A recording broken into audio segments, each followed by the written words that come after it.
What's up, everybody? It's your boy Ryan, and this is the Thunder Channel on Nootropics. So, two major things. First of all, as you see on the screen, Cortex's BOGO right now. We just launched the BOGO like a half an hour ago. So Cortex is back to buy one, get one free. We only run these like once every 3 months or so. So if you're a regular Cortex user, obviously this is the time to jump on Cortex. If you're thinking about trying it for the first time, this is also the time to jump on Cortex. This is what you do. You add a bottle or however many bottles you're going to buy to your cart. You enter the coupon code GET1 as you see on the screen. GET space ONE. Hit coupon code applied. And that's all you have to do. Your free bottles will not show up on the invoice or checkout, but if you use that coupon code and you see the sign coupon code applied successfully, you did it. You're done. It'll register on our site and we'll ship you free bottles per what you buy. So if you buy one, you get one free. If you buy 7, you get 7 free. If you buy 20, you get 20 free. However many bottles you buy right now of Cortex, we will match for free. Just have to use that coupon code, livecortex.com, livecortex.com. Okay, so listen, what I want to do is I want to give you guys a really useful large piece of content that was filmed probably about a week and a half ago with a guy named Rich Schefren. Rich is an entrepreneur and a marketer who is a legend in his forte, which is internet marketing and systems marketing related to e-commerce products or products or services. I mean, the guy is like up there with Frank Kern. Rich came to me some time ago, I want to say like just about 2 years ago, for consulting to help him to formulate nootropic stacks that help his brain to work better for what he's got to do and business. And I've been working with Rich since then. A lot of his other folks and friends, and you know, it's just made a world difference in his brain performance, and we're going to talk about that. So it's basically, I'm going to put together some good clips of that interview. It's him interviewing me on Nootropics, where we talk about a lot of different things. Steps to identifying what your deficiencies are in terms of brain function, and then desirable nootropic stacks and formulations that work for what you need to output for the day, compounds and doses that harmonize particularly with your brain. A lot of the stuff that we talk about, but really in depth. We'll go through case studies of folks that I am working with or have worked with, and the type of stuff we've been able to achieve with nootropics, and a lot more. We even break down scenarios of like a person that needs to execute certain things and which stacks they should take for that. So that will be following this video. I hope you guys enjoy it. Please watch as much of it as you can, because there is a lot of useful content, and Rich asks a lot of really useful questions that lead me to elaborate on a lot of really useful points for you folks, okay? So thanks so much for watching. Enjoy the show. And remember, BOGO on Cortex right now, it'll be up for, I want to say, about a week and a half. So go get it now, because we've only got 200 or so bottles to move, and buy one, get one free. Enjoy. Hey everyone, welcome to another segment of Steal Our Winners. This is a bonus segment. It's a bonus segment because we're not talking about marketing tactics. However, we are talking about how you can greatly increase your performance, just not with marketing tactics. What we're going to be talking about is a topic that is near and dear to my heart, with a friend of mine that is also near and dear to my heart. So we're talking about nootropics, and we have Ryan Ballo on the other side of the screen here. And Ryan is the guy that I go to for advice on nootropics. He owns a brand called Cortex Labs. He has a website called livecortex.com. And then he's got a YouTube channel that he doesn't call Live Cortex, because that would be too easy to find him. He has to change it and make it more difficult. And it's and so Brian will tell you the name of his YouTube channel in a second when I hand it over to him. But Brian is one of those guys that's an expert at what he does. And yet I try to beat the shit out of him on a continual basis to not just think about nootropics, but think about growing his business. And so every time that I talk to Ryan right now, all I have to say is continuity and auto ship. Because until he does that, his business is going to be sacrificing profits on a daily basis. But we're not here to talk about that right now. We're here to talk about nootropics. And so, Ryan, welcome to Steal Our Winners, and great to have you here. Everyone should know who you are, because you were in the Your PDF was a bonus in the live stream that we did last year. By the way, we're doing another one this year, so this year you'll have to be there in person. And you've also been on a bunch of my live streams, and so welcome. And behind the scenes, Ryan, like I said, has helped me, but he's also helped a lot of my close friends as well. Other marketers that probably should remain anonymous since they didn't give us the okay to share their innermost challenges. But welcome, Ryan. And what I want to talk to you today about, and I mentioned this off air, the other day, is really just giving people, I guess maybe we can hit it from like 2 or 3 places. For the person that doesn't do any nootropics, but is interested in improving their performance. And then we can talk about for a little bit about more advanced type stuff. Okay. And when I was, and then this is the last thing I'll say, and then throw it over to you. When I was kind of giving you an idea of what to talk about, right? Like when we were talking the other day, I mentioned one right out of the gate, right? That, there are a lot of people out there that will get a benefit from caffeine, right? Yep. But they can't, they get jittery if they take too much caffeine. And, while it's pretty common in the nootropic community that you can combine caffeine with L-theanine, and that will decrease the anxiety component and also kind of synergistically help the focus component. It's a way to kind of amp up the caffeine if they wanted to and use L-theanine at the same time so that they don't get that jittery, nauseous, kind of anxious kind of feeling. Right. And I was sharing with you that that to me is something that almost any entrepreneur should know, because it's such an easy, accessible way of kind of operating. And I would imagine, I don't know, so that's why I throw it over to you, that there are a lot of other things like that, simple, easy things that take something that is pretty standard, like caffeine, right, and then mix it with something else that might not be that standard. Not that L-theanine is anything other than an amino acid, but nonetheless, most people don't know about it. So anyway, definitely. So how, I imagine most of the time that when you spend time talking to people, you're already talking to people who have kind of drank the Kool-Aid. You're preaching to the converted, know, they already want more nootropics info. So this is kind of asking you to take a step a little bit maybe further back and kind of explain, the how people should think about this, and then what are first steps, and it's I know I said I was going to hand it off to you, but one more example. It's I was, it's too much of a tangent. So I'll hand it off to you. That tangent might come up later, but yeah. So well, you know what? Well, actually, the tangent is good because here's the gist, right? I was talking about multivariant testing, and and I was saying okay, let's say that you take 3 different headlines, you take 3 different videos. That's now 9 different combinations, right? And let's say 3 different sets of bullets or something like that, on a landing page, right? So you're testing these 3 variables, but each of these variables has 3 different combinations. So it's 3 times 3 times 3, right? So it's 9, it's 27.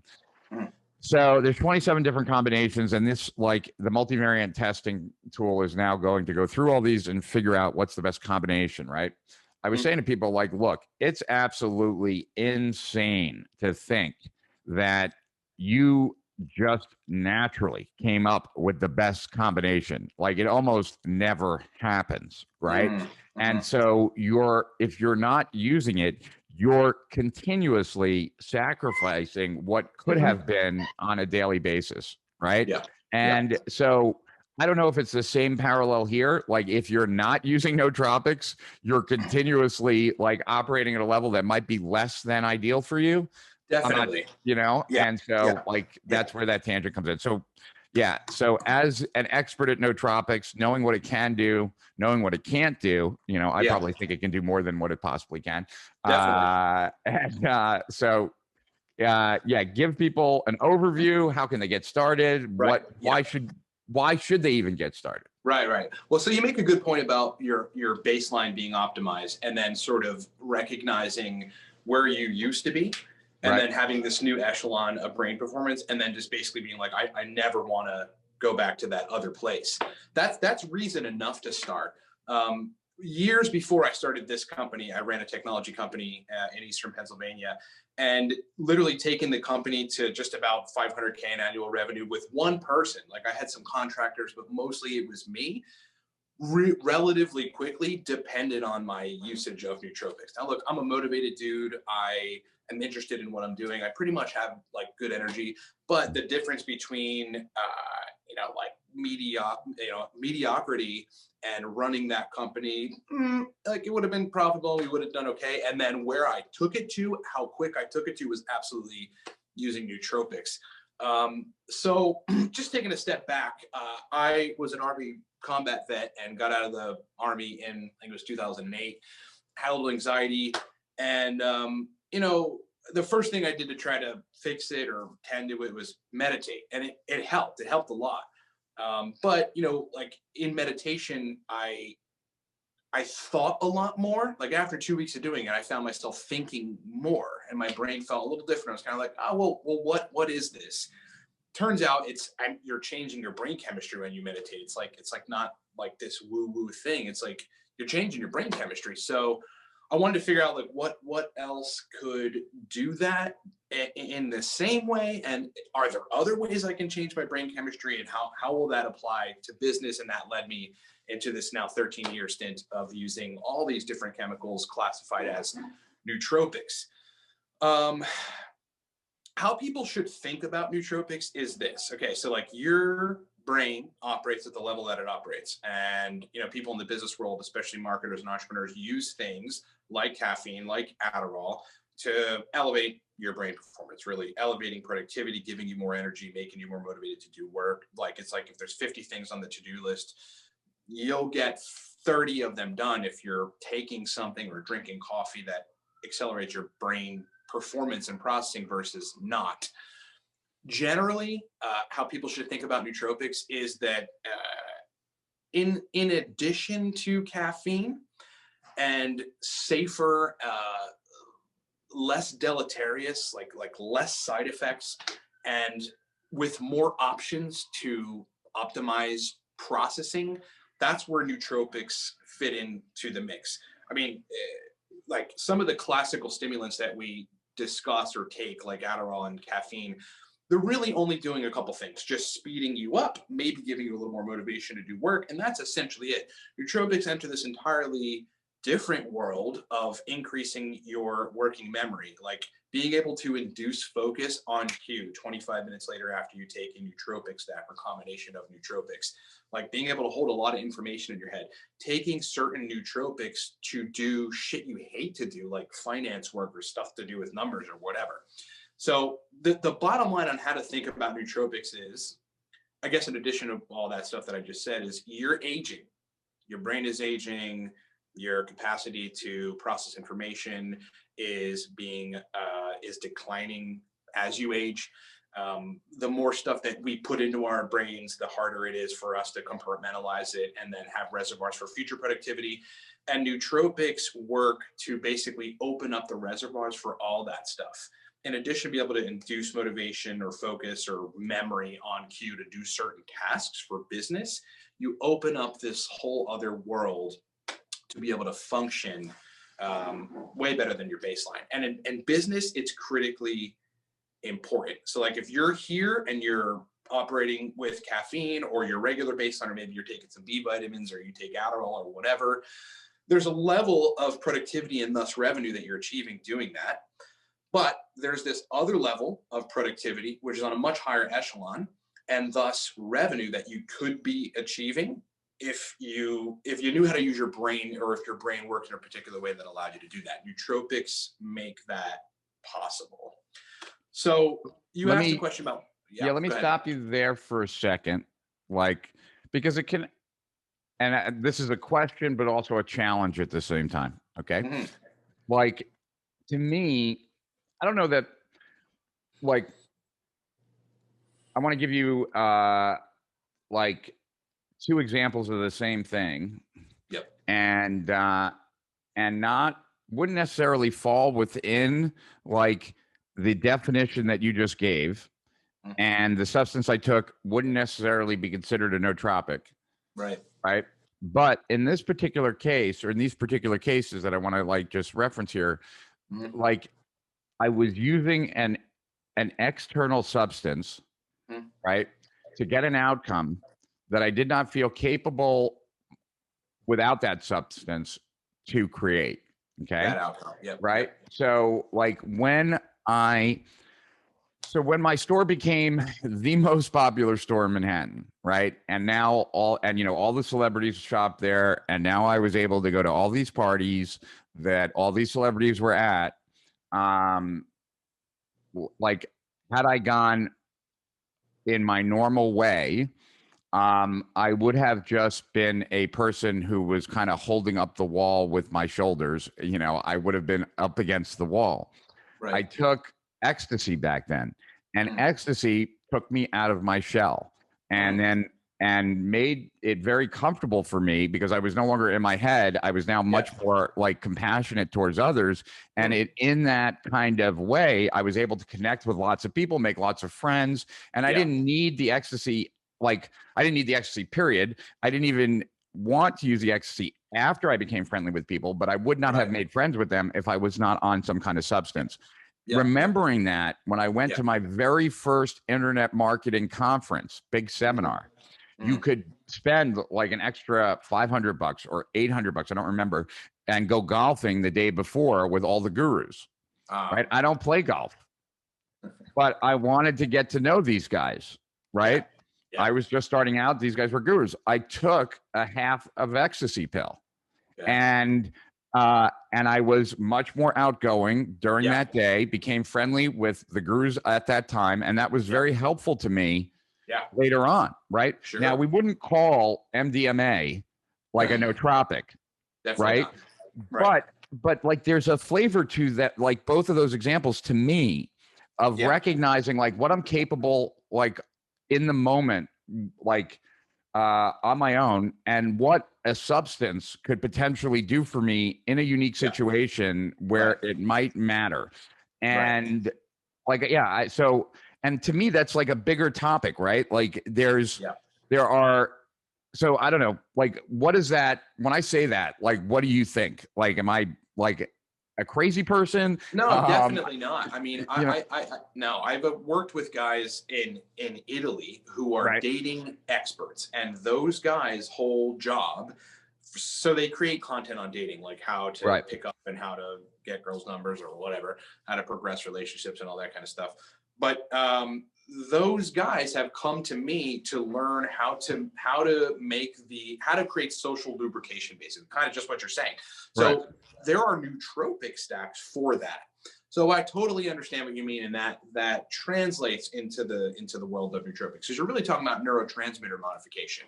Exactly. And we're talking about performance, but not necessarily performance in working memory or performance in like being able to get her done or anything like that, right? We're just talking about performance in general, right? Yeah. And there are many different ways that your income can be like that, your performance in different areas can affect the outcome, and that outcome can affect the financial results, right? Definitely. And it's not as just straightforward as having more energy or having more motivation. It's like I was telling you the other day, I was telling someone that one of the things that was really interesting to me is when I'm microdosing mushrooms. It was me. Yeah. That like I'm just in a better mood. And in a better mood, I'm more eager to do work. Not because I have a lot of energy and I'm trying to diffuse the energy and I got to go do something, right? But just that I'm in a good mood and I feel like working. Definitely. So there's just like, I know I'm just opening up a can of worms here. Like there's so many different paths to go down. But yeah, like try and tie all the mess I just made together in a cohesive way of how people can look at supplementation in any way as a means of improvement for lots of areas of their life. Right. Definitely. I mean,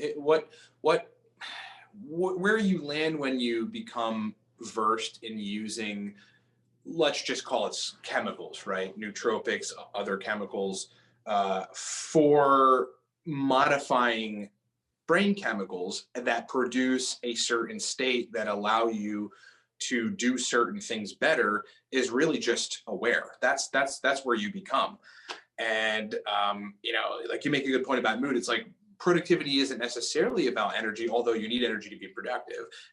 It's not necessarily about working memory and processing speed or power, although you need those things to be productive. However, on the serotonin dopamine side, which is primarily like the center of your mood control, when those chords get stroked in a very particular way, despite your energy levels, as long as they're not like exceptionally low, you can be massively productive.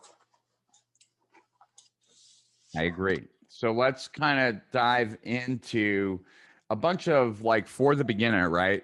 Different areas that they might be able to improve, augment, reduce, like if they're, that might be useful. Right. So I think one has to do a bit of an inventory on what they think their deficiencies are. That'd probably be the first thing. Okay. So like looking at your to-do list over the course of a day, could you get more of it done? And would that make you happier? Do you have a difficult time after coffee even starting? Like you just there's shit to do, but you just don't have the ability to sit down and do it. You should do it, but you just can't get yourself to do it. Maybe you'd be more motivated if you had just forced yourself to start, but you couldn't even get yourself to start. Looking at deficiencies, when you're doing work, are you running into working memory issues or focus issues? Is it easy for you to get distracted and thus not be productive? Identifying what your issues are is probably, step number one in deciding which kind of nootropics or chemicals that you would want to go after. After that, it's really just about understanding which of the reservoir of chemicals that, fit into this idea of nootropics target the brain chemistry responsible for the deficiencies that you've identified. So a good example, just to put it simply, is motivation and dopamine, right? It's pretty clear that that's like the main driving force of people wanting to do stuff. Serotonin plays a role, but it's largely dopamine. That system is functioning the way that it's supposed to, and even optimally, you'll want to do things. If that is your issue, then you would be looking at nootropic compounds that either raise the quantity, so the concentrations of dopamine, or make it signal better, make the neurotransmitter signal better. One of them is a nootropic called tyrosine, raises concentrations of dopamine. Another is a nootropic called bromantane, makes you synthesize dopamine faster. Another is a nootropic, which you and I have worked with, called 9-MeBC, which optimizes the receptor side of the dopamine system. So when the signal hits it, it's a more pronounced dopaminergic effect. So to couch that, it's basically about identifying what your deficiencies are, understanding which neurotransmitters underlie that deficiency, and then targeting that neurotransmitter system with nootropics that work on that system. And then you improve the deficiency. Right. And it doesn't necessarily need to be a deficiency to benefit. It could just be that, you want to augment something. And like, where would you say most doctors fall on this kind of stuff? Well, it's a good question. You either have a doc who has pretty much zero idea about them, but knows what Adderall and modafinil are, which are essentially prescription stimulant S drugs. And then you have usually the more fringe doctors that actually care about their work and do research in addition to the work that they did in like medical school, that do understand nootropics, but don't really fuss with them. Maybe they're like, oh, there's not enough research behind it, or it's just not my thing, but they do understand it. And then there's like functional medicine doctors who are into all of the things that have become popular and are in line with productivity evolution over the last 10 years, and they probably take nootropics. Where they fit and the larger scale in terms of percentages is probably like, probably like 60-10 or 60-30-10. Okay. Yeah. All right. So knowing that then doctors don't spend a lot of time on this, and so walk people through, like, how can they, like, Give people a couple paths of which they can walk down to get started. Okay. Well, I mean, to be really specific, if you're going to be taking nootropics, you will have to go down a path of identifying which ones you respond best to and that suit you for whatever your goals are in terms of business and productivity. That is going to require that you do some experimentation initially with the larger reservoir of nootropics. Let's call it 40. There's like 40, and I don't want to be overwhelming, but it gets easier as you sort of get into it. Reading about each of those compounds, figuring out what it is they do, and then seeing if that applies to whatever you need to do in terms of productivity. To get uber specific, if you want to be able to identify the stacks, which are just groups of compounds that you take together, all of which are nootropics, and some of them are different nootropics in one stack, then yeah, I mean, you're going to need to identify doses of each of those nootropics that jive well with your brain. Like, you know, like with alcohol and coffee, like, okay, so you drink 3 beers, 4 beers, or you have some coffee and you get a certain level of buzz and it's kind of the same every time. With nootropics, it's not necessarily like that. It has to be a little more refined in your approach. So, like ideally, you should have a milligram scale. This is just a $20 milligram scale that I found on nootropicsdepot.com. Most nootropics come in powder form. The company, this is from nootropicsdepot.com, no affiliation, but they're probably the most trusted place that has powdered nootropics. And then it would just be about doing some preliminary research, finding which nootropics do what based on what people are saying on the web, bringing them in, weighing them out at the generally recommended doses, because that such a thing does exist out on the web once you kind of get into nootropics and start reading about it, and then trying it. I think the most critical step at that point is realizing that if first of all, probably you'll have an amazing experience. You'll be like, wow, my memory's better, I'm processing better, I'm like super motivated. But if you do and it can get better, or if you don't, then it's about adjusting the quantities of the compounds that you had weighed out and put in capsules and took down. But so I know that sounds super complex, but to put it simply, people should just go look into some of the major nootropic sites, nootropicsdepot.com, nootropicssource.com.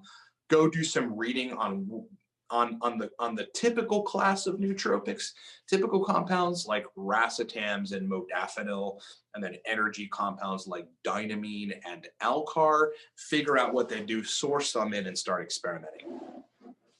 Got it. And yeah, so let's first, so the three, like the 2 places or the 3 places I primarily buy my nootropics from are nootropicsdepot.com, right? Yep.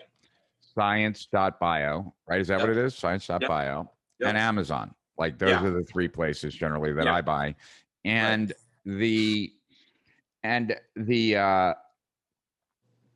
what I generally do, which I think you disagree with, but I do it more out of convenience than anything else. I bought the same scale at Nootropics Depot, but I tend to default to, because I don't like mixing my own stuff. You know, it just becomes too much of a pain in the butt. Right. For me, excuse me.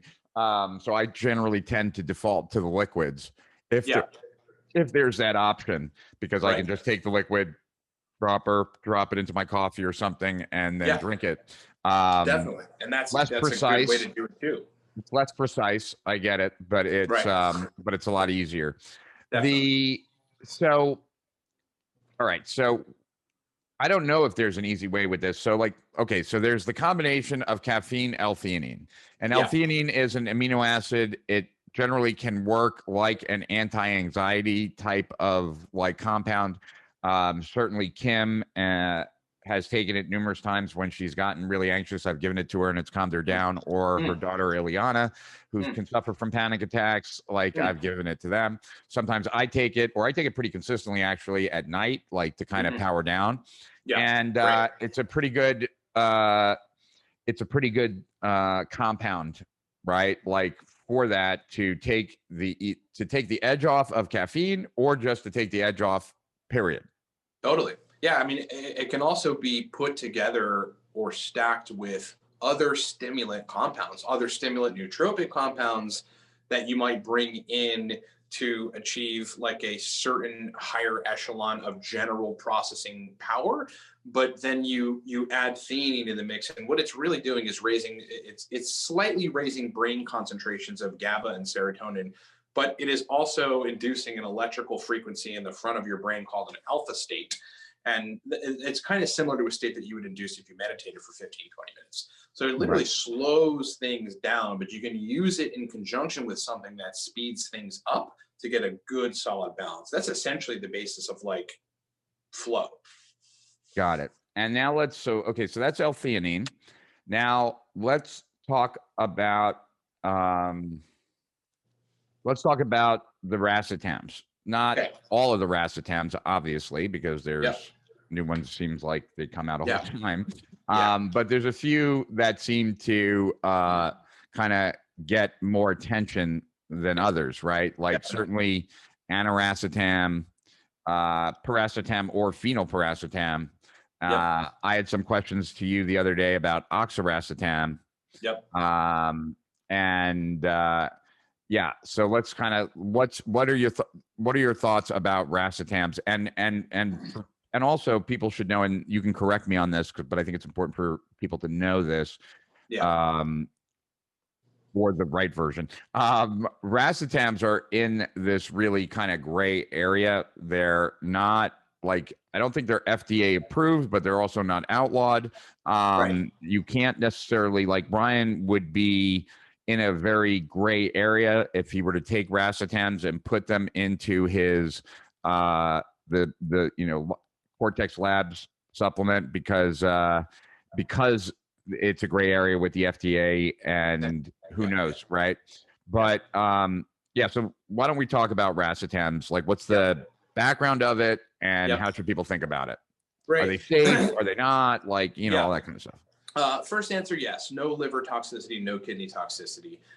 Secondly, the whole gray area is really that a lot of these were drugs that were created for Alzheimer's. They were anti-Alzheimer's drugs, or otherwise drugs to try to fix some sort of neurological issue, usually with older people. But what folks found out is that if you were a young, healthy, or a mid-50s, pretty healthy, generally neurologically functional person, you could take these compounds and it would optimize the way that your brain performs above your already fine baseline.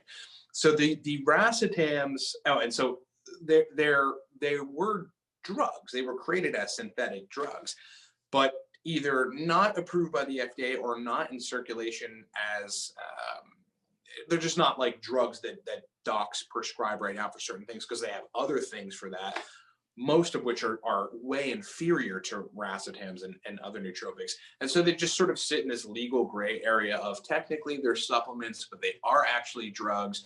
They weren't approved. So selling them, the FDA wants to give you an issue about it. I think a lot of these companies that sell racetams obviously have good lawyers, and they're in that gray area where they're just like, it's a supplement and perhaps not for human consumption, maybe just for research purposes, etc.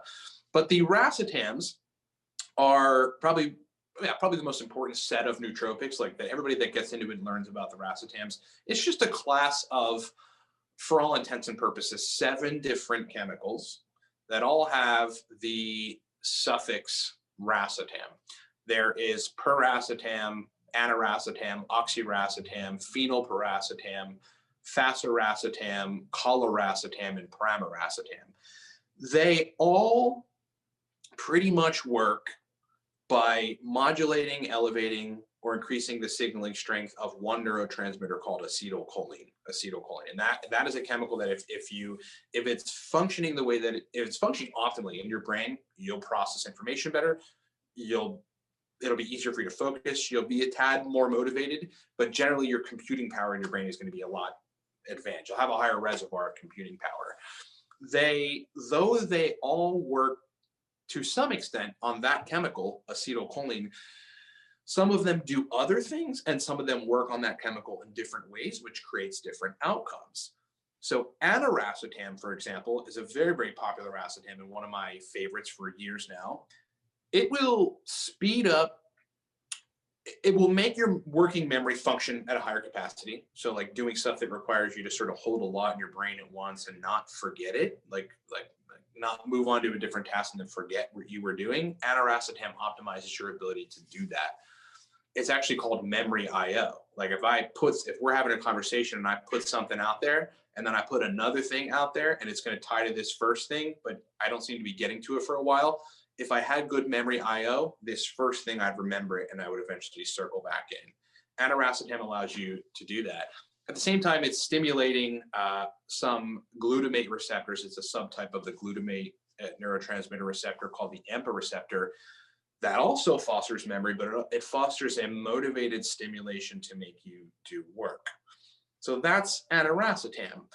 Then there's oxiracetam, which is working on the same chemical, acetylcholine, and it's also working on the AMPA receptor, but it's doing it in a different way chemically, which makes you more focused. So it'll improve your memory, it'll give you some energy, but it is like a laser focus compound that when you take it in the right dose, it's easier to stay on track. If you take a break and go shoot the shit or do whatever and come back, it's easier to get back on track.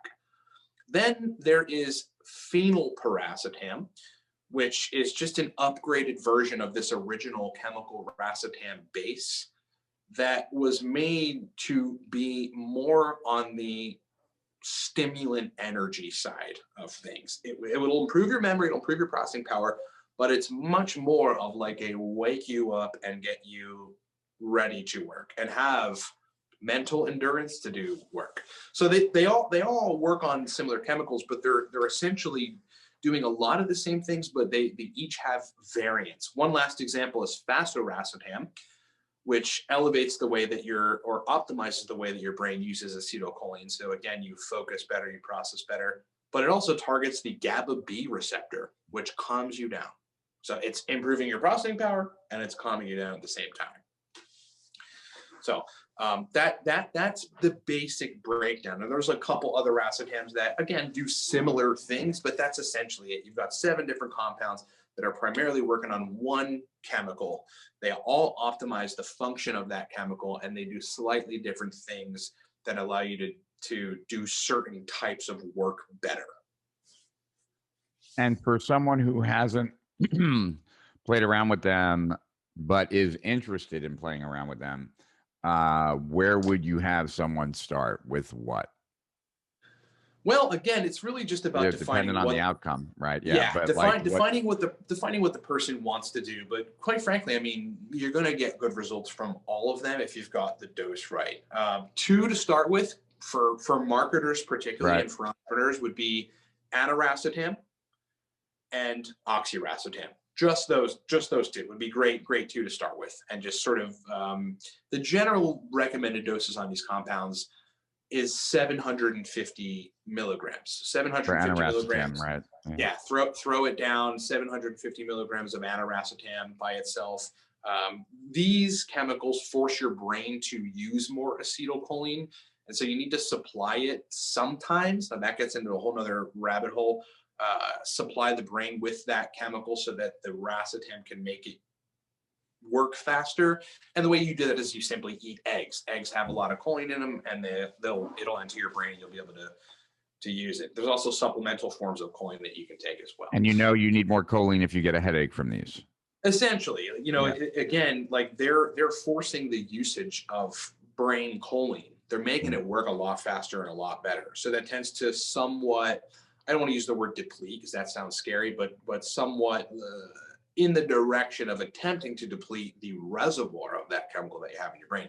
So you got to supply it sometimes. Some people, they just get enough choline in their diet. Like I eat a lot of beef and eggs, and it's like that stuff is filled with choline. So I just don't need to take choline for the most part when I use racetams. Yeah, and I don't either, but like we had this conversation, this was over a year ago, I think, but Maxwell Finn, sells Alpha Brain for Onnit. Like that's one of the products. And he actually walked us through in a Steal Our Winners episode how he took the cost of acquisition down from like 113 per sale down to $12 per sale. Wow. And he was the guy that was telling me that he had, like when he takes Alpha Brain, like for the first, I don't remember how much time, but for some period of time, he feels great. He's getting lots of work done. Then he gets a headache. And like, after a period of time, and then it's like, so he doesn't take it anymore. And I was like, you're getting a headache like from what little I know, and I'm not, I'm not you, Ryan. But I said, from what little I know, that sounds like you're running out of choline. Like Yeah. that, if it's working in the beginning and then you hit a wall and you have a headache, it's Right. that all of a sudden your brain just like didn't get enough of what it's now using. Yeah. I've never Yeah. had that problem either, but I eat eggs, I eat beef, like I eat Yeah. a lot of different food that has choline in it. Right.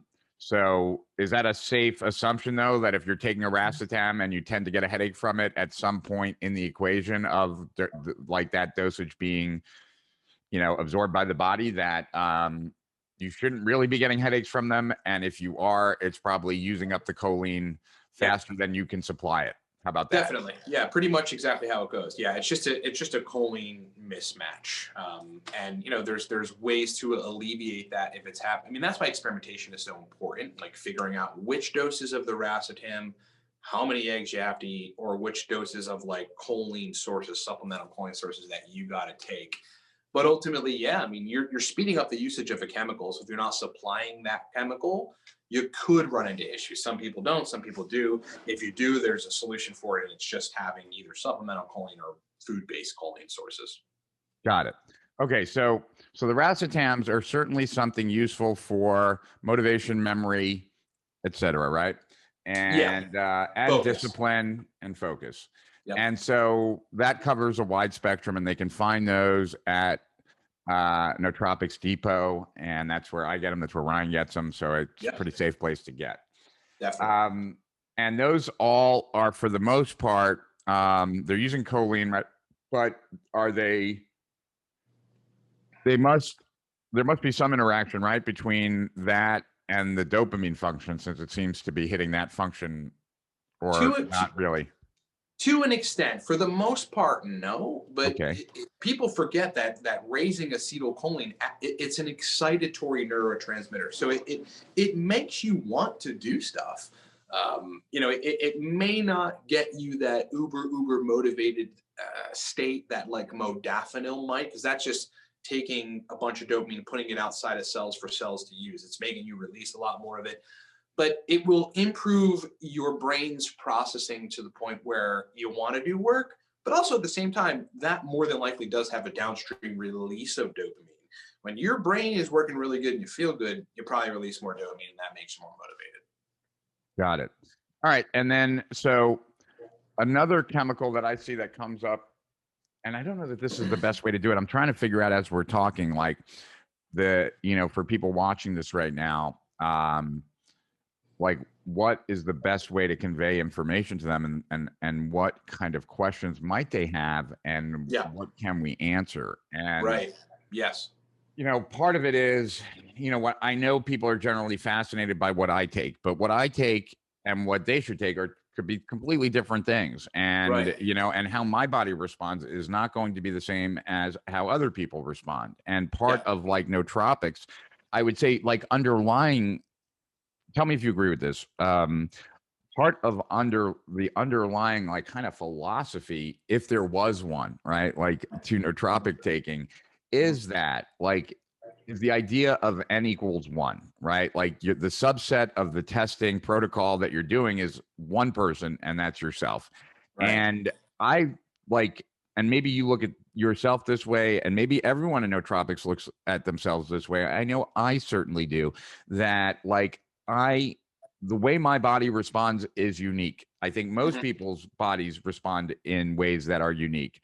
Definitely. I'm very cognizant of those unique points, and I don't take it for granted that like I'm going to perform at my maximum by not looking at that stuff. That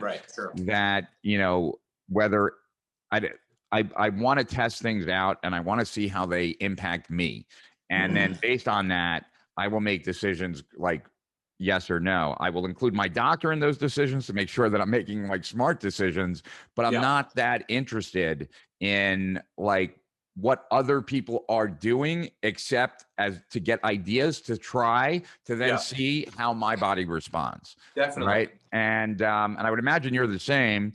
I would imagine that like a lot of the clients that you have, are the same too. They just don't have, they know that, they get that, but they don't have the discipline or want to deal with like figuring it out on their own.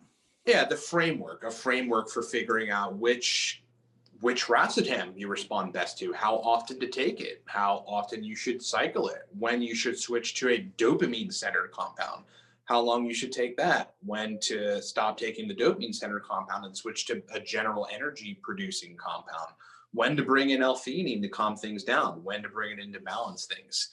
Exactly right. It should be approached with a degree of nuance, so that you get the best effects. And to your point earlier, yeah, I mean, like everybody has certain compounds that just jive really well with them. And again, it's really them sort of nebulously figuring out the defined deficiency. Like, you know, like for you, if psilocybin in microdoses is allowing you to function better in a mood capacity, then maybe we don't use the word deficiency, but maybe we could couch it as area that could be improved upon is serotonin signaling and serotonin binding, because what psilocybin is doing is it's binding to like 14 or 15 serotonin receptors, making them perform their actions, which is the release of a bunch of other neurotransmitters.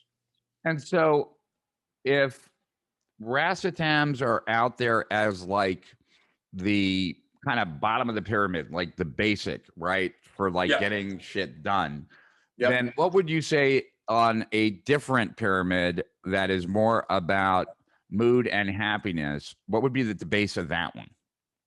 The basis, well, there really isn't one. You know, with mood and happiness, there are just a bunch of different chemicals that execute certain actions on serotonin, GABA, and dopamine.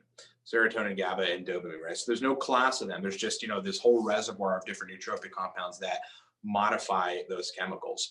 One such nootropic is a compound called lemon balm, and lemon balm simply stops the breakdown of GABA in your brain. So you end up accumulating GABA in your brain over time after taking lemon balm, and that calms things down. It sort of shuts off a degree of that extra exciting stuff that might be happening in your brain. And a good bit of that is anxiety, right? So it just like calms you the hell down. So there's just different kind of compounds that target those neurotransmitters, serotonin, dopamine, GABA. And so there's really no category for it. Okay, so I'm going to ask you, I think I have an idea. Okay. We're going to set up a couple scenarios here. Yeah. Okay. Your brother, I don't even know if do you have a brother? I have a brother. Yep. Okay. I have an older brother. Yep. I would prefer that this person doesn't exist. Okay. Yeah. You have an uncle. My uncle. I have an uncle too, by the way. You have a best friend from high school that you're still in contact with. I don't have that. Okay. I don't have that. Your best friend from high school that you're still in contact with, who you love like a brother, is in jail. And he's about to go into solitary confinement, but he can take one bottle with him. Okay. And so in the first case, don't worry about the dynamics of being alone and what that can do to your brain. That's completely irrelevant to this. But okay, the first one is they want to write a book while they're in solitary confinement. You can give them one type of like nootropic to help them, and they're allowed to take that one. What would it be? So can it be a stack? Can it be at least a couple things, 3 things maybe? Because we could achieve that. Sure. And 3 things. All right. Okay. Well, and this is an important question because it kind of breaks down the framework of how to look at stacking nootropics. Number 1 would be modafinil. Modafinil is a wakefulness promoting dopamine release agent. So it will give you tons of usable mental endurance. So if someone's going to write a book, they've got to have mental endurance. That does not necessarily constitute energy, however, that will make your brain work longer, but it doesn't necessarily stimulate you like a stimulant would or a soft stimulant would. So the second compound in that this ideal stack for my best friend from high school that I love like a brother who's going to solitary confinement would be Alcar. a compound called Alcar. Alcar basically just enhances the mitochondrial function of cells in the brain as they relate to uptake and usage of fatty acids. So it basically makes you use fatty acids for fuel a lot better. And that's acetyl L-carnitine, right? That is that's its what Alcar full, stands for, right? Yeah. Acetyl L-carnitine, its full name. Yeah. So that optimizes the energy profile of your brain. Mm-hmm. But neither of those things are going to improve your in-depth processing ability, like dealing with the Deep details of what yeah. you're writing, right? And so you would probably want to bring in a racetam to do that, because that's primarily what they do. They'll give you some energy and focus, etc., but they just make your brain process information better. It's easier to compartmentalize. You hold more information in your brain. So for that person, daily writing the book, it'd be like 100 milligrams of modafinil, 300 milligrams of Alcar, and like 500 milligrams of aniracetam. Then they'd have the endurance, the mental energy, and they'd have the processing and memory to do it. Got ya. And I've never had a problem getting modafinil because I have a prescription for it. Don't take it very frequently, but nonetheless, most people don't have that. Are there reputable places online where they can find that? Because that is a prescription drug. Yeah, those are, there are some fleeting, and by fleeting I mean like they'll be gone within like a year, they'll last a year or something, websites that are essentially selling modafinil from the Indian version of Pfizer. There are pharmaceutical companies in India that sell product and ship product from there are companies that get product from these pharmaceutical companies, and they ship them to the States. The latest that is live and working now is modafinilxl.com, like extra large. I believe modafinilxl.com is it. However, for folks to know, in case they don't want to order it from India, which by the way, it's totally legitimate product, it's just the generic version of it, there is a supplement compound that is legal and does not require a prescription, that when you take it, it turns into modafinil in your system. It essentially creates the metabolite of modafinil, metabolizes into modafinil, and it's called adrafinil, adrafinil, adrafinil. You have to take higher doses of it compared to modafinil, but if you don't want to go through the process of waiting a couple weeks to get it from India, or if you can't get it prescribed, you can take adrafinil, and it may take 30 or 40 minutes longer to kick in, but it's essential, and you have to take higher doses of it because you're metabolizing it, but it's essentially the same thing. Got it. Okay, next one. Your same friend is What should we name this guy? Fred. Fred. We're gonna call him Fred. All right, Fred. So that's Fred in solitary confinement, and he's gonna take modafinil, Alcar, and what was it? Aniracetam. Okay. Yep.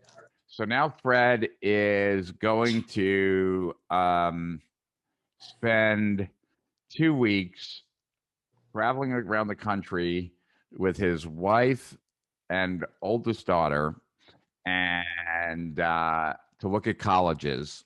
And this is one of Fred's last times where he's going to be able to spend like 2 weeks quality time, like as a family, with this daughter that's about to enter into college the next year, and far away, and not going to be able to spend this might, like, other than vacations and other than holiday vacations, like just like not going to get quality time like this.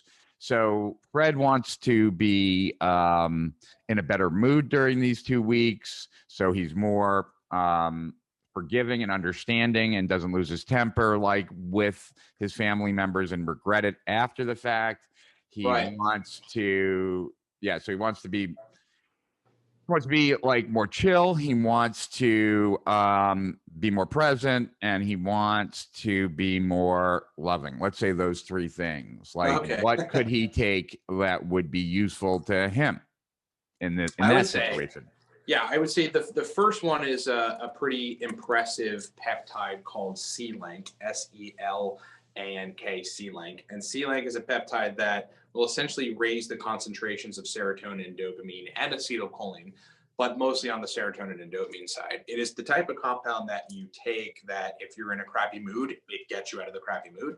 It's the type of compound that you take that for all intents and purposes regulates the functioning of your brain as it relates to some of the major chemicals that you have in there. And it calms you down. You know, it's simultaneously binding to the GABA A receptor, which is the same target for benzodiazepines, which calm you down. The benzos are terrible for you, and they usually have you with some sort of long-term negative effects and withdrawal. C-Lank does not. So it will bind to the same receptor site, but not modify it in a negative way like some of the benzos will. So C-Lank would be one. The other would be a compound that I have experimented with over the last year that has given me some interesting insight into how it feels to feel really good and to have empathy for others. And that's called oxytocin. Oxytocin, that's a compound that we all make from our brains. We signal it from a serotonin receptor. It gets, it sort of passes through the hypothalamus and then gets released. It's like a love hormone. It's a bonding hormone. But you can get oxytocin in a spray. This is literally it in front of me that I've been experimenting with over the last good bit of time. Spray a couple nasal sprays, nasal spray solution. And within about 20, 30 minutes, you're able to produce the effect that oxytocin has. In this case, it would make Fred want to spend some good quality time with his daughter and like be present during that, you know, that phase. And so where can people watching get C-Lang or C-Lang or however, and oxytocin? Both of them right now, I believe NootropicsSource.com has. Okay. I just ordered some C-Lank from them, and I believe I just discovered that they got oxytocin spray in stock. Yes, they do. So NootropicsSource.com has more. They've got nootropic powders, but they tend to have more like sprays and peptides and liquid solutions than NootropicsDepot.com. And so you think that combination for Fred would do him right?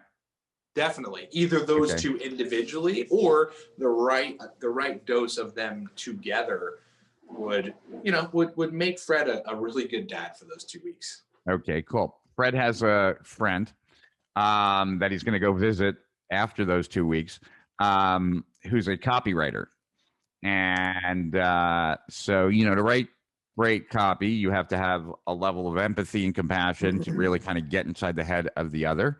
You have to have verbal fluency, obviously, right? And you have to, let's say, kind of have a strategic kind of viewpoint as far as kind of recognizing this arc of a conversation that you want to design and write that ends in a sale.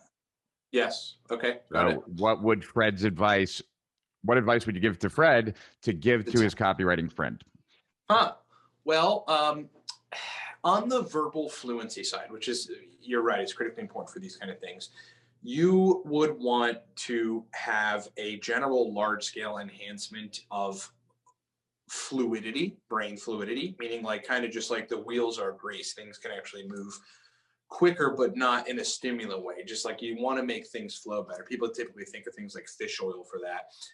But there is a compound called uridine that is exceptionally well at inducing verbal fluency. In fact, a lot of my clients that are salespeople, like they're sales guys, we've identified uridine-centered stacks that take their sales ability from like whatever they were selling to substantially more, just because they're more verbally fluent, and then they come off a lot more confident to clients.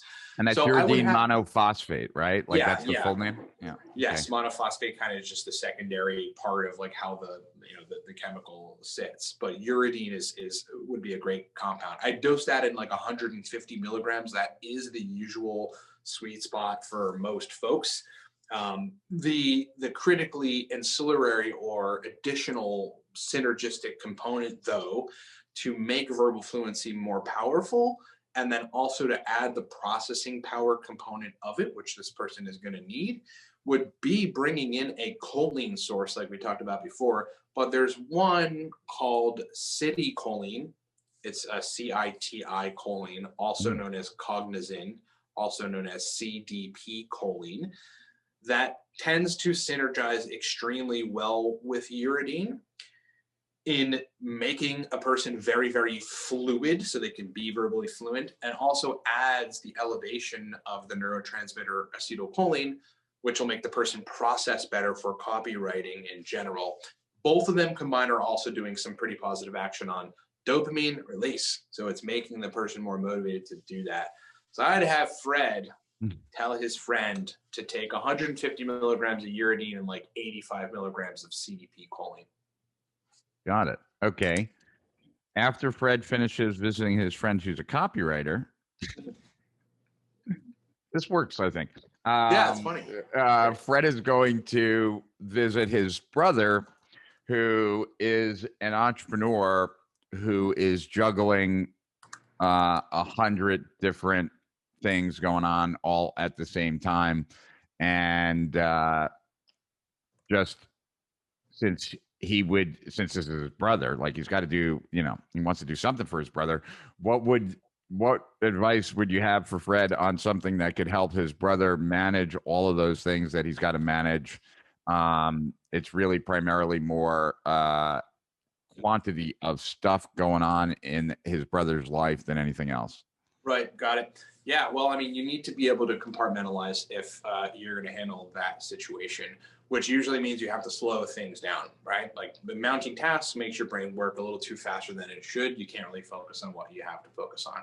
So probably the first thing I would do is have this person slow their brain down just a little bit, not enough that it's going to impair functionality, but take some of that excessive worry that's actually making them probably stagnant in terms of decision making down a little bit. I would use a compound called fasoracetam, which we talked about earlier, for that, because it's going to essentially modify the GABA system, which will calm them down and kind of make them focused.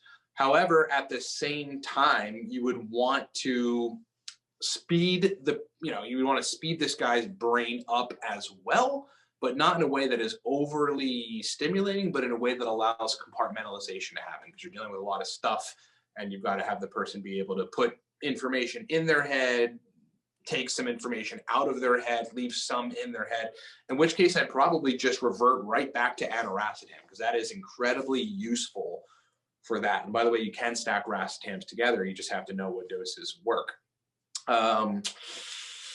In addition to that, what else would I do? In addition to that, I probably want to pump up their motivation just a little bit. So I would have them low dosing a compound called phenylalanine, which will raise the concentrations of dopamine, to an extent epinephrine and norepinephrine, which are alertness-based neurotransmitters. That is what I do. So I'd have fasoracetam calming the dude down and just kind of making him feel relaxed. I'd have aniracetam to help him compartmentalize and have his memory functioning the way that it's supposed to. And I would have a little bit of modafinil in the mix, or I'd have phenylalanine in the mix to raise dopamine concentrations. Okay, got it. Now, what Fred really wants to do with his life, though, is he wants to be a kick-ass media buyer. And the way that most of the platforms are going, the algorithms are getting better at targeting. So the only place where Fred can really be able to break out and stand out and be like one of the top media buyers and really kind of be as successful as he'd like to be is if he amps up his creativity quite a bit, because he's got to come up with all the creative, because media buying is a function of who you're targeting, one, and then number two, what you're using to target those people, the creative. And if the algorithms are taking better and better care of the targeting, that only leaves left like the creative to stand out. So how can Fred amp up his creative abilities besides like, illicit drugs, like, smoking pot, doing acid, taking shrooms, right? Because those will boost your creativity. They might not really help you come up with better ads. Definitely not. Yeah, But I've Never written know. some really compelling copy, Stone, but that is not my go-to. So anyway. Right. I bet you looked at it after like, nah, I'm not sure if I want to use that. Well, that's a good question because there are stacks for that. Really, you're talking about creativity and inducing the chemical state that underlies creativity. What I'd have the person do is baseline energy with phenylpiracetam. That's one of the racetams that gives you energy. I'd also have an additional synergistic component of energy in the mix because the person's going to need mental endurance to do this type of thinking. So I'd add a compound called dynamine, which is a caffeine alternative that does not create tolerance on the same receptor that caffeine works on, but it does energize your brain to do stuff. But the critically important thing in that situation is to have calming agents or tranquility agents in the mix so that you could either just generally calm the brain down or more specifically reduce a stress hormone called cortisol. Mm-hmm. That is the best combination of putting someone in a place where they're creative. Stimulant energy, but reducing stress and calming things down. So I would bring in an adaptogenic herb called ashwagandha, which I'm probably sure you're familiar with. Yeah. It's called ashwagandha. There's also isn't there a brand name for it too that's supposedly a little bit better? Like KSM 66. Oh no, that's a different one. Yeah. It's just like a more purified version of it. Right. But this herb will lower your serum or blood concentrations of cortisol, which will make you less stressed. A good part of why people have a hard time being creative is there's too much going on. Cortisol will make you release a bunch of other neurotransmitters that make you kind of anxious and not able to think of things that you need to think of. But what also lowering cortisol does is it shuts down some of that excessive stuff that's happening here in the front of your brain, which definitely would prevent you from being creative. So I'd have the person taking phenylpiracetam for energy and for processing capacity, dynamine for that sort of that same thing, but more on the mental sustenance side. And then I would bring in like an adaptogenic herb and more than likely ashwagandha just to lower cortisol, balance things out, and put the person in a place of creativity. It's funny you asked that question because there are stacks for that. And usually it's a racetam and ashwagandha. Really? That's interesting. And where can people get like dynamine? Is that also at Nootropics Source or is that? Dynamine, I think Nootropics Depot has dynamine. It's a super impressive compound. It came on the scene, as far as I'm concerned, like, I don't know, a year and a half, 2 years ago or something. It's energizing. It is a cleaner version of caffeine, but the way that it's working on the receptor site that caffeine binds to, it's called the adenosine site, is in a way which does not modify the receptor site to become tolerant or intolerant rather of the chemical. So in other words, there's no tolerance with it. You take it, you just keep getting energy from it. But nothing in particular than that, like all we're doing in this particular case is really removing some of the friction to have more ideas, not necessarily adding anything that just makes the brain more creative to begin with, right? Right. Yeah. It is difficult to do that without having to remove something, because what the barrier to creativity usually is excessive thought. It's usually, and that translates to some of these excitatory neurotransmitters like acetylcholine. It's also stress, and it could even be some other alertness-based chemicals like adrenaline and noradrenaline. So most cases, you're giving somebody something by bringing phenylpiracetam in, making acetylcholine work better, because that's ultimately your processing chemical, and you're going to need that to be creative either way. But reducing the things that get in the way is usually the best way to induce creativity. On the cannabis side, just as a tip for folks, if you do smoke pot or ingest cannabis in some capacity, it is very useful for inducing creativity because it is shutting down some of this other excessive thinking that you're having. And so new ideas are allowed to generate now because you've told an area to shut down. But what I was going to say is if you are a regular cannabis user, taking any of the nootropics that positively modify acetylcholine will also give you a really, really creative state, but one which your coordination in your brain is not limited due to cannabis. It's actually better. Got it. All right. So for me, and then I want to turn it back to you and just get a couple of other strategies, and then we'll call it an interview, right? Awesome.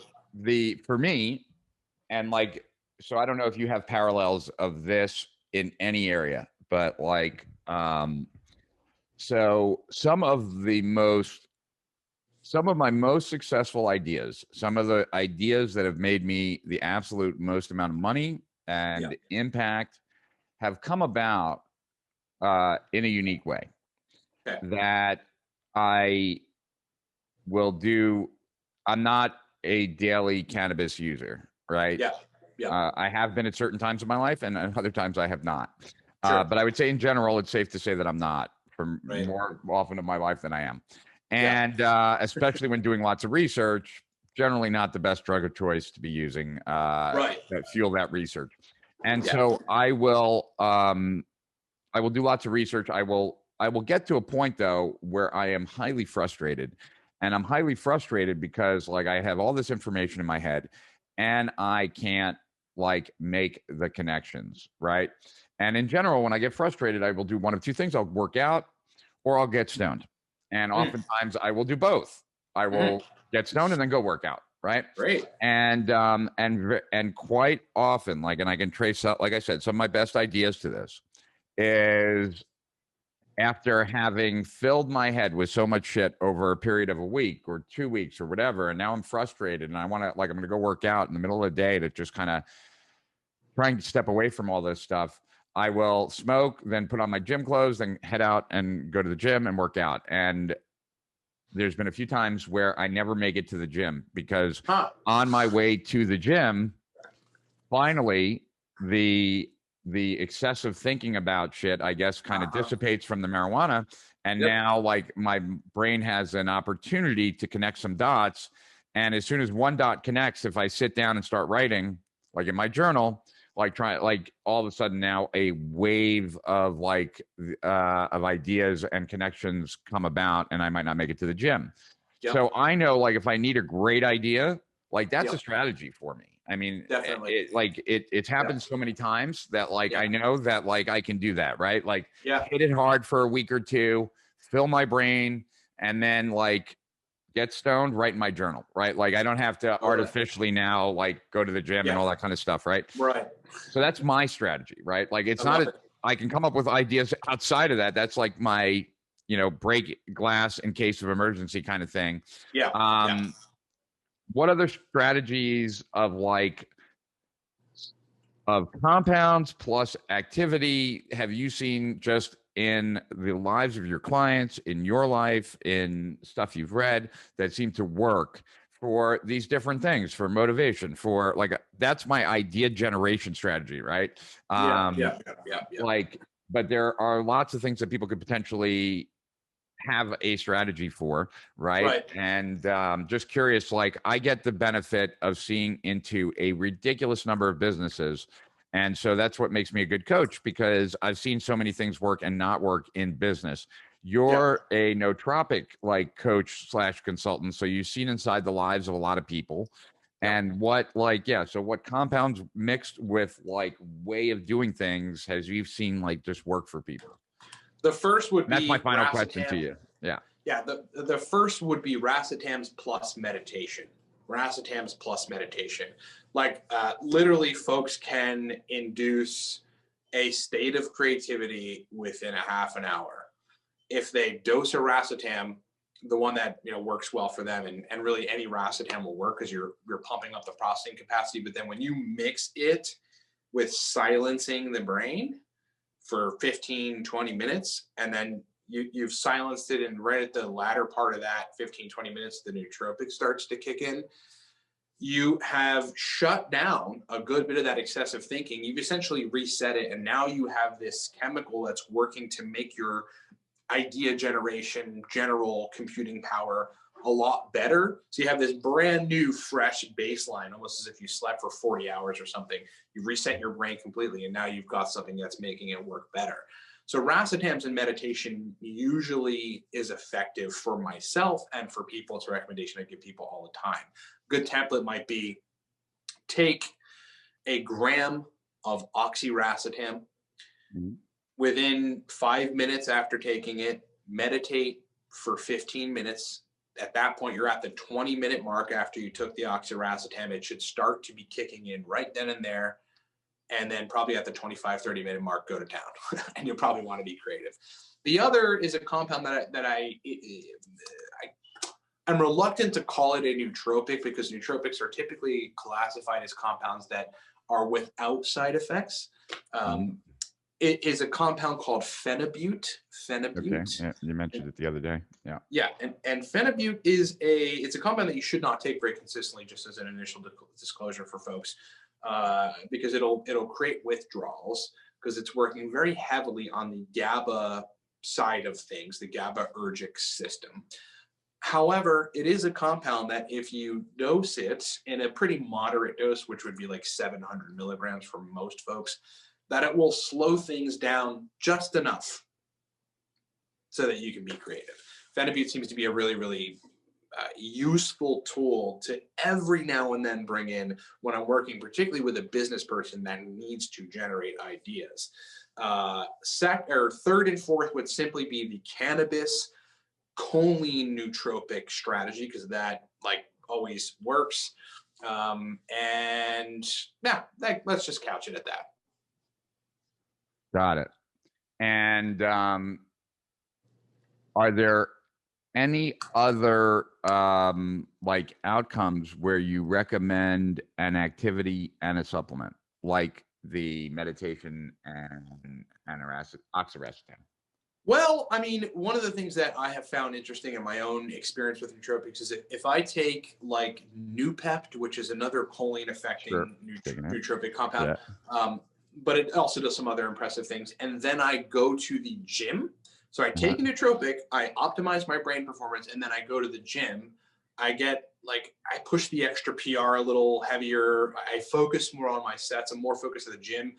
Then the combination, though, after, when I go home, take a shower, eat, and then work, of working out, accelerating like glucose usage and blood flow and microcirculation and all these great things, but then having the layover effect of my nootropic puts me in a place where I really just want to go to town on work.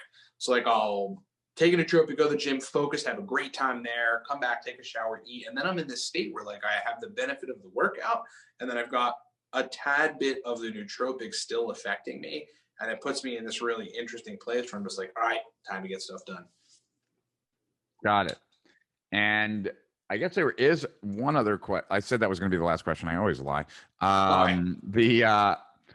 Okay, so I've been told, right, like that my live streams are better when I am more present. I get that. And so the challenge is, though, right, like I'm conveying information, right? Like information resides in my head, right? The present is what's outside my head, right? Is there any kind of stack that would be the ideal live streaming stack for you? Well, man, I know what people are talking about, because I've seen a lot of your live streams before, and there are usually what they're couching as present is you're moving slower. When you move slower, you seem a lot more present. Okay. And especially lately, I can tell, because I think you mentioned about the psilocybin microdosing. But I mean, if we're looking at what that is doing, again, it's binding to serotonin receptors. I mean, there are compounds that bind to serotonin receptors, but not in a sustainable way. So that's hard to say, but ultimately it seems like for you, it is just slowing things down a little bit. So anything that's going to modify or positively the GABA system, that would work well. A compound called lemon balm would do that for you. It'll allow you to accumulate more GABA. C-Link, the C-Link spray that I discussed with you earlier, that will bind to the GABA A receptor and just chill you out enough, but not inhibit your processing power or capacity, so that you'll be a little slower and be more present. And honestly, I emailed you just the other day about oxytocin. You really ought to try oxytocin, because this stuff, again, it's like the feel-good love bonding hormone that will give you, I think it probably do a whole lot of things, man. Make you more empathetic, but also keep you slow enough to be conscious of the need to be present while you're still fast enough to deliver information for people. Interesting. Yeah. Yes. All right. So you know what? Like what I'm thinking about doing. So I got to talk about this, man. Now, what I'm thinking about doing is maybe I'm going to do several live streams under several different substances and get feedback from the people. Like maybe one time I'll do it stoned, see how like that goes. One time do it with lemon balm and C-Lang and oxytocin, see how that goes. And my regulars will be able to hopefully notice differences in each of these different ones and give me feedback. Definitely. Sure. So that's what I'm going to do over the next couple of weeks. Let's talk about it. Yeah. Is there a question that you wish I would have asked you, or is there something that like you want to share with a bunch of people? Some might be super into it, some just watching because they find this curious, but they're not going to take anything. Just both sides, like, and everything in between. Anything you want to share? Yeah, I would say, look, I mean, the bottom line is every day that you age and every day that you go about your life, like in some capacity, your cognitive performance is declining. I would also say, in addition to that, throughout the day, there are a lot of times, hey, buddy, that your brain can generally start to decline, just temporarily. If you know which systems are responsible for that and you know how to manipulate them, you will have a streamlined day of basically whatever kind of brain performance you want. And that is the critical difference between folks who use nootropics for business and for marketing and for productivity and folks that just have no idea about it. You're really talking about an entirely different echelon of functionality compared to a baseline. And I can promise you, like we were saying in the beginning, when you realize that higher echelon of brain performance, you do not want to go back down there. And how that translates to business productivity, revenue, mood, motivation is just astonishing. I dig it. And so, what I take away from what you just said, and so we can end with this, or you can like share something that this brings up in you, is that like, and it's something I've taught on a number of live streams. It has not any of these live streams had anything to do with nootropics. But conceptually, I'm going to like throw this out to you, right? Okay. So let me first explain what the subject-object relationship is, right? The subject-object relationship is a concept that a gentleman by the name of Robert Kagan, who was the head of the adult learning department at Harvard University. He's a professor at Harvard, or was a professor at Harvard, very well respected. I think he's retired recently. But considered one of the best. Hold on, I gotta just tell this person that I will be texting them in a couple minutes because I want to finish this story. Then you're wrapping up an interview. Give me 5 minutes. He's 15 minutes early. So subject object is kind of the basis of becoming an adult. And that when something becomes an object, we are no longer subject to it. Okay. So I will give you an example, right? Okay. So there is this concept in psychology called projection, right? Where we ascribe the negative things that we don't like about ourselves. We notice them in others and we let those bother us, right? It's a psychological defense mechanism, right? Sure. unless you know what projection is, like it's an object, like, right, you are always subject to it because you don't even know, right, that it exists. Right. Got When it. you, right, when you're late and I'm annoyed at you for being late, even though Yeah. I'm late all the time, right? Yeah. Now I know that that's just projection, and I can recognize that projection in me. Yeah, And you're now not I am no subject to longer it. subject to it Yeah. because I it's an love it. object, right? I can see it, right? Part of nootropics, part of like this whole thing that we're talking about is recognizing that your brain is like a tool, but it's not you. You are not your brain, right? It is a tool. I And love it. so when you recognize that you are not your brain, Yeah. that then you are no longer necessarily, you're always going to be somewhat subject to your brain, right? But it is an object, and your brain can be kind of tweaked at times to get a different outcome. And so being able to step outside of oneself and look at your brain at its currently functioning as relating to what it is you're trying to get done, and recognizing that you're not at the mercy of how your brain is right now, right? Yes. So part of this whole conversation is helping people recognize that you are not just subject to your brain. It's an Right. object that can Right. be altered. Definitely. I love that. I mean, that is fucking incredible. When you said subject object relationship, I'm like, okay, what's this going to be? Yeah. But I totally get it. You know, you're just taking yourself out of a situation, putting it here, identifying it, understanding it, and now you can no longer be at the mercy of it or consumed by it or negatively affected by it. You can now control it essentially. Exactly. So, and that's what nootropics at the end of the day is all about. It's about recognizing that your current brain's performance and is based on a bunch of chemicals that have been secreted at that moment, and that you can alter the chemicals that are being secreted in the next moment. And that if you have an outcome that you are attempting to cause in the world, right, then you can look at how your brain is currently functioning and adjust it to better correspond to the outcome that you were trying to achieve. 100%. 100%. Greatly philosophical, like way to put it all together, man. I love it, actually. I love it. Well, steal it if you want. Thank you for taking the time, man. I always appreciate you. I hope people got value from this. It was just really a way of providing something extra to Steal Our Winners subscribers. It's not what you subscribe for, but it is a very big part of my life, and I wanted to share it, and I wanted to bring the guy that is also a big part of my life when it comes to this.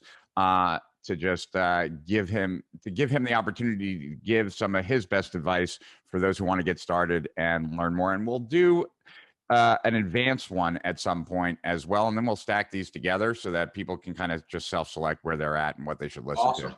Very cool. Man. Sounds great. Well, enjoy the fight tonight. Definitely. You too, man. And is there anything else you wanted to add before we say goodbye? Nah, I just want to say, all of you guys that are here, thanks so much for being with me. Thanks so much for listening. It's been great chatting with you. I'm sure I'll chat with you soon. Yeah, man. Speak soon. See you, Rich.